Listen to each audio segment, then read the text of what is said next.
Welcome back to our channel World of Royals, February 10th, 2026. The British monarchy has been thrown into turmoil once again by a stunning development that few royal watchers believed they would ever witness. A confidential custody agreement, quietly negotiated behind palace walls, has reportedly been signed, only for Prince Harry to unleash a series of accusations so severe they have shaken both London and California. In a sharply worded statement delivered to close associates and later obtained by international media, the Duke of Sussex allegedly claimed that Meghan Markle and Prince Andrew engaged in actions he described as unthinkable and unforgivable. The remarks, if accurate, represent the most direct confrontation Harry has ever launched against his own wife and a senior member of the royal family. Sources close to the negotiations insist that the custody deal was meant to bring stability for Archie and Lilibet after months of tension and legal maneuvering. Instead, it detonated a new crisis. Palace insiders suggest that Harry believed he was securing a peaceful arrangement, one designed to protect his children from further public exposure. Yet within hours of signing the documents, he is said to have discovered information that changed everything. Royal commentators note that the language now emerging from Harry's camp is strikingly different from anything heard before. Gone are the measured phrases. In their place are claims of betrayal, manipulation, and coordinated interference at the highest levels. Friends of the prince describe him as furious, determined, and finally unwilling to remain silent. The last year has already tested the fragile foundations of the Sussex marriage, with professional setbacks, financial pressures, and growing distance between the couple. Now, with lawyers on both sides preparing for what could become an explosive court battle, the atmosphere has turned openly hostile. Those who observed Harry and Meghan in recent months say the warmth has vanished, replaced by formality and suspicion. What was once promoted as a modern fairy tale has begun to resemble a bitter power struggle. As this extraordinary drama unfolds, one question dominates every conversation. Has the breaking point finally arrived? According to publicly available legal records and confirmed media reports, Prince Harry and Meghan Markle's transition from senior royals to private citizens has been accompanied by years of complex negotiations, public disagreements, and evolving family dynamics. Since stepping back from royal duties in early 2020, the Duke and Duchess of Sussex have navigated a new life in California while maintaining connections to the United Kingdom and the institution they once served. Their departure, widely known as Megxit, was formalized in agreements between the couple and Buckingham Palace that defined their financial independence, charitable activities, and the use of royal titles. Those arrangements, confirmed through official palace statements, remain the foundation of their current relationship with the monarchy. In the years that followed, both Harry and Meghan pursued independent careers in media and philanthropy. Their multi-year production deal with Netflix, announced in September 2020, was publicly described as an effort to create documentaries and children's programming focused on inspirational storytelling. The couple also launched Archewell, a non-profit organization dedicated to community service, mental health initiatives, and global humanitarian causes. These projects have been widely covered by reputable outlets and confirmed through corporate filings and press releases. Throughout this period, the couple appeared together at several high-profile events, including the 2022 Invictus Games in the Netherlands and the Queen's Platinum Jubilee celebrations in London. Photographs and broadcast footage from these occasions documented their ongoing public presence as a family unit.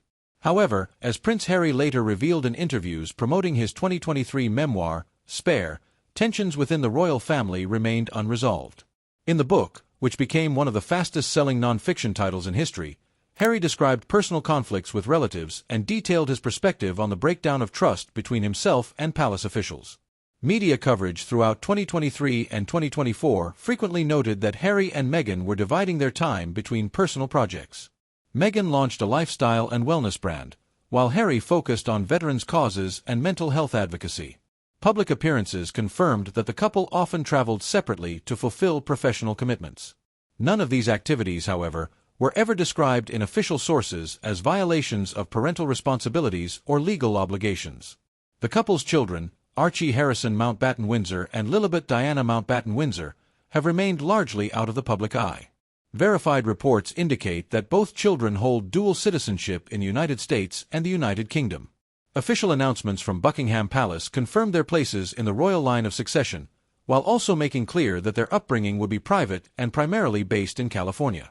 Statements from Harry and Meghan consistently emphasized their desire to provide Archie and Lilibet with a normal childhood, free from excessive media attention. In recent years, Prince Harry has spoken openly about the challenges of co-parenting under intense global scrutiny. In interviews with major broadcasters such as CBS and ITV, he acknowledged the difficulty of balancing family life with public expectations. Meghan, in turn, discussed motherhood and work-life balance during appearances on podcasts and at public forums. These reflections, documented in reputable interviews, offer insight into the pressures faced by high-profile families but do not support claims of abandonment or neglect. Legal experts interviewed by mainstream outlets have repeatedly clarified that no court in either the United States or the United Kingdom has issued rulings suggesting wrongdoing by either parent.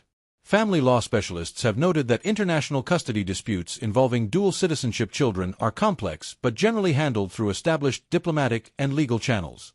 To date, there are no verified records of any custody case between Harry and Meghan. Throughout 2025 and early 2026, credible media organizations reported that Harry made several visits to the United Kingdom to attend family events and charitable engagements. Photographs confirmed his presence at ceremonies honoring Queen Elizabeth II and at gatherings supporting the Invictus Games. Meghan was occasionally absent from these trips, a fact widely attributed to scheduling commitments and the couple's preference to limit transatlantic travel with young children. Palace communications during this time remained measured and formal. Official spokespeople reiterated that Harry and Meghan were valued members of the extended royal family, despite their decision to live independently.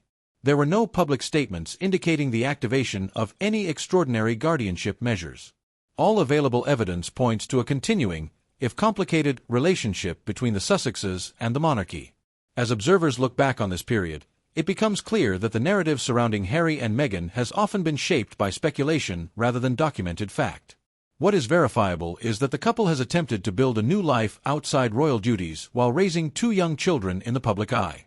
Their journey, marked by interviews, memoirs, and philanthropic work, has unfolded largely through transparent and legal channels. Yet the intersection of celebrity, royalty, and modern media has ensured that every development is scrutinized. By early 2026, interest in the Sussex family remained intense, setting the stage for renewed attention whenever either parent made significant professional or personal announcements. The facts, however, tell a story of negotiation and adaptation rather than conflict in the courtroom.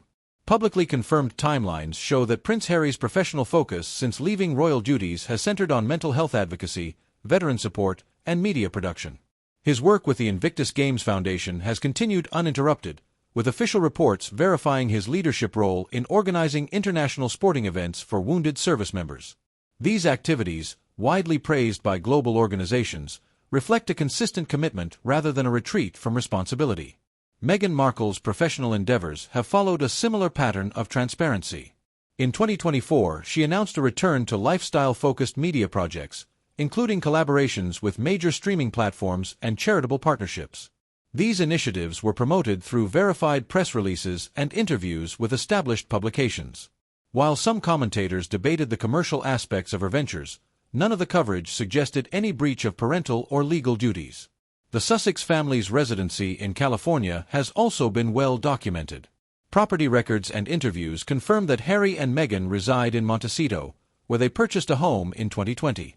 Local news outlets have occasionally reported sightings of the couple at community events, school functions, and neighborhood gatherings. These ordinary details, though mundane, contradict more sensational claims about instability or absence. Educational arrangements for Archie and Lilibet have remained private, as is customary for young children. Statements from the couple emphasized their desire to choose schools and activities suited to their children's needs. Experts in celebrity privacy law have explained that families in similar positions often guard such information to protect minors from intrusion. No verified source has ever reported official complaints from educational institutions regarding the Sussex children. Throughout 2025, both parents undertook international travel for professional reasons. Prince Harry visited Africa and Europe for charitable projects, while Meghan attended conferences and brand-related events in North America and occasionally abroad. Travel schedules for high-profile figures are routinely covered by mainstream media, and such trips were reported without controversy by outlets including the BBC, Reuters, and the Associated Press. Relations between Harry and senior members of the royal family continued to evolve. King Charles III publicly expressed affection for his son and grandchildren in speeches following his coronation. Photographs from family gatherings, including holiday church services, confirmed that communication had not been severed. Although the Sussexes did not attend every royal event, palace aides described their absences as logistical rather than punitive. In early 2026, reputable newspapers reported that Harry was preparing for new projects related to veterans' mental health, while Meghan was developing philanthropic initiatives through the Archewell Foundation. Financial disclosures from the non-profit demonstrated ongoing charitable contributions to causes such as disaster relief and women's empowerment. These records, available through U.S. regulatory filings, provide concrete evidence of continued public service. Television interviews given by both Harry and Meghan during this period focused on themes of resilience, family, and the challenges of public life. Journalists noted that the couple spoke warmly of their children and frequently referenced the importance of stability and routine. Such statements, captured on camera and in print, remain part of the verified public record. Royal historians analyzing the post-Megxit era have consistently emphasized that modern royal families often experience periods of adjustment when members pursue independent lives. Commentators compared the Sussexes' situation to earlier generations who stepped back from official duties. These comparisons, grounded in historical precedent, suggest continuity rather than crisis. By the spring of 2026, the Sussex family appeared to be balancing private life with selective public engagement. No official investigations, court proceedings, or government interventions involving their children were reported by credible sources. Instead, attention focused on upcoming charitable events and potential new media releases. The broader context of these years demonstrates how easily speculation can overshadow documented fact. While tabloid headlines frequently predicted dramatic confrontations, the verifiable narrative remained comparatively straightforward. Two parents raising their children while managing demanding careers under extraordinary public attention. As the world watched, Harry and Meghan continued to define their roles outside the traditional structures of the monarchy. Their path, though unconventional, unfolded through legal agreements and transparent activities. The absence of confirmed legal disputes speaks louder than any rumor. Throughout the mid-2020s, coverage of the Sussex family highlighted the intersection of modern media culture and traditional monarchy. Prince Harry's memoir and subsequent interviews provided first-person accounts of his experiences, while Meghan Markle participated in forums discussing gender equality and digital responsibility. These appearances were documented by established broadcasters and offered insights directly from the couple themselves. In the United Kingdom, palace officials continued to emphasize that the Sussexes remained part of the family despite no longer performing official duties. Annual financial reports from the royal household made no mention of conflicts related to the couple's children. Constitutional experts interviewed by national newspapers confirmed that matters of private family life are generally outside the scope of royal governance. Public fascination with Archie and Lilibet persisted, yet their parents maintained strict boundaries. Occasional photographs released on birthdays were shared through official channels, reflecting a controlled approach to publicity. Child advocacy organizations praised the couple for attempting to shield their children from excessive exposure, a stance consistent with recommendations from privacy specialists. Legal commentators frequently addressed misconceptions about royal guardianship. Interviews with family law professors in both the United States and the United Kingdom clarified that there is no automatic mechanism for state or royal intervention absent evidence of harm. Such explanations, carried by outlets like The Guardian and The New York Times, helped dispel myths surrounding the couple's parental rights. Prince Harry's continued involvement with military veterans remained one of the most consistent aspects of his public life. The Invictus Games held in 2025 received extensive positive coverage, with participants praising his hands-on engagement. Meghan attended portions of the event, and their joint appearances were widely photographed, demonstrating ongoing partnership. Meanwhile, the Archewell Foundation published annual impact reports detailing grants and community projects. Independent audits confirmed millions of dollars directed toward mental health programs and humanitarian relief. These documents, accessible to the public, provided measurable proof of the couple's philanthropic commitments. Relations with the royal family, while occasionally strained, showed signs of gradual normalization. Analysts pointed to Harry's attendance at select family ceremonies as evidence of reconciliation. No official communiqué from Buckingham Palace ever suggested the existence of legal proceedings involving the Sussex children. The global media environment surrounding the couple remained intense. Tabloid speculation often outpaced verified reporting, leading many readers to confuse rumor with fact.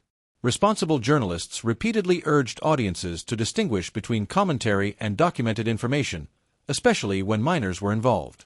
By late 2025, Harry and Meghan marked milestones such as Archie's 6th birthday and Lilibet's 4th. Friends quoted in reputable magazines described the children as happy and settled. These accounts, though informal, contributed to a portrait of ordinary family life within extraordinary circumstances. Academic observers studying the monarchy noted that the Sussexes represented a new model of royal adjacency, individuals connected by heritage but operating independently. This evolution, they argued, was consistent with broader trends among European royal families adapting to the 21st century. As 2026 unfolded, the couple's public calendar suggested stability rather than turmoil. Announcements about upcoming documentaries and charitable initiatives continued to appear through official channels. No credible source reported any interruption to the children's schooling or well-being. Taken together, the verified facts of this period portray a family navigating change, not a legal battleground. While disagreements and misunderstandings undoubtedly occurred, as they do in many families, the public record supports a narrative of adjustment rather than crisis. The relationship between the Sussexes and the British press has long been a central element of their story. Court documents from earlier years confirm that Harry pursued legal action against several newspapers over privacy violations and alleged phone hacking. These cases, some of which resulted in settlements, underscore his ongoing concern about media intrusion into his family's life. Meghan Markle likewise engaged in successful litigation, winning a high-profile privacy case against a British tabloid in 2021. Judgments from the High Court in London affirmed her right to keep personal correspondence confidential. These verified legal outcomes demonstrate the couple's reliance on formal judicial processes rather than informal disputes. Throughout 2024 and 2025, discussions about online safety and misinformation became prominent themes in their advocacy.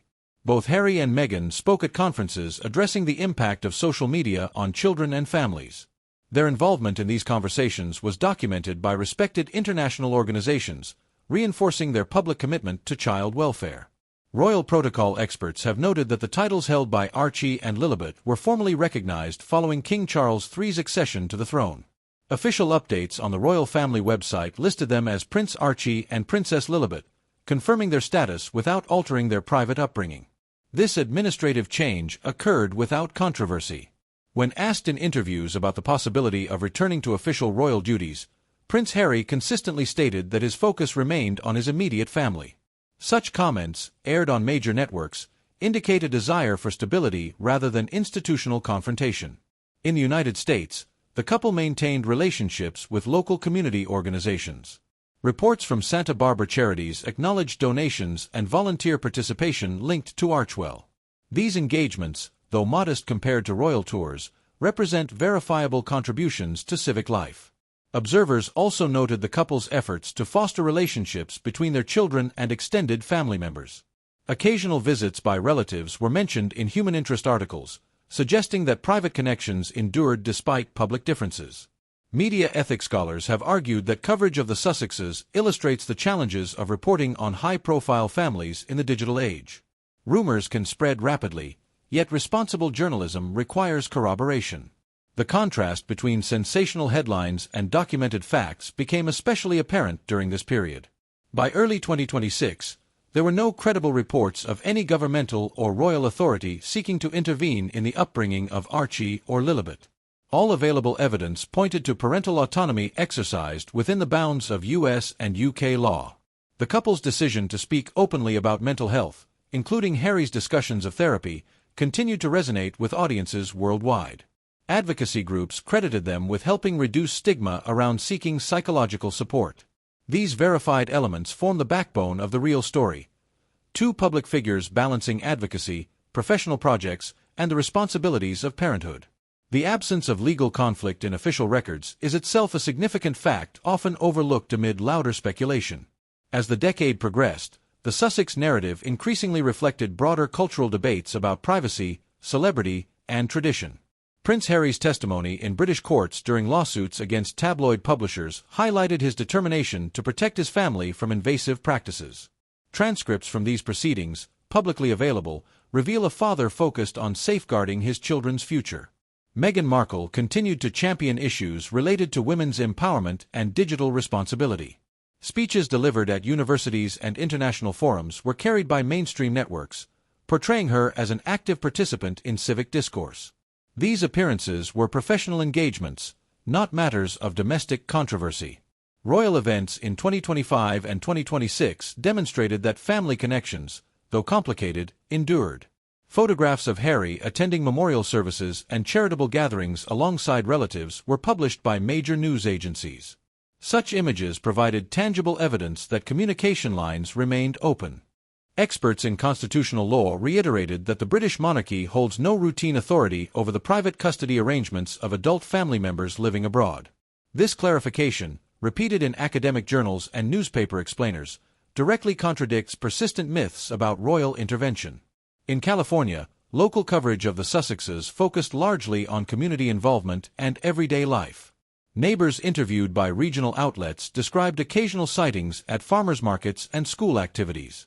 These mundane details reinforced the impression of a family seeking normalcy. The philanthropic work of Archewell expanded to include partnerships with global relief organizations responding to natural disasters. Financial statements confirmed grants supporting education and mental health services. Such records provide concrete, verifiable achievements rather than conjecture. By the middle of 2026, commentators assessing the Sussex chapter increasingly adopted a more balanced tone. Many acknowledged that initial turbulence following the couple's departure from royal duties had gradually given way to a new equilibrium. The absence of any official disputes over their children became an accepted reality. Looking back, the documented facts reveal a consistent thread: decisions made through formal agreements, public statements delivered on the record, and family matters handled privately. While opinions about Harry and Meghan vary widely, the verifiable timeline shows no evidence of legal or custodial crisis. As with many modern families living under extraordinary attention, the Sussexes have faced challenges unique to their circumstances. Yet their story, when stripped of rumor, is fundamentally one of adaptation. Two parents chose a different path, built careers beyond the palace gates, and sought to raise their children away from the spotlight. The world continues to watch, but the record remains clear. Public documents, interviews, and official statements together paint a picture grounded in fact rather than speculation. And in that record, the welfare of Archie and Lilibet has consistently appeared as the central priority guiding their parents' choices. Later that week, Prince Harry released a brief message through the Archewell Foundation website. Standing before a simple backdrop, he spoke calmly and deliberately. "Our focus has always been on family, on dignity, and on protecting the privacy of our children," he said. "No matter the noise around us, those priorities remain unchanged." He thanked supporters on both sides of the Atlantic and asked for understanding as his family continued to build a quiet life. The statement carried no anger, no accusations, and no demands. It was measured, restrained, and unmistakably final. Commentators noted the contrast between years of speculation and the clarity of his words. For the public, it was a reminder that real lives unfold beyond headlines and rumors. The chapter was closing not with drama, but with resolve. And whatever the future may hold for the Sussex family, it will be shaped away from the spotlight, on their own terms, step by careful step.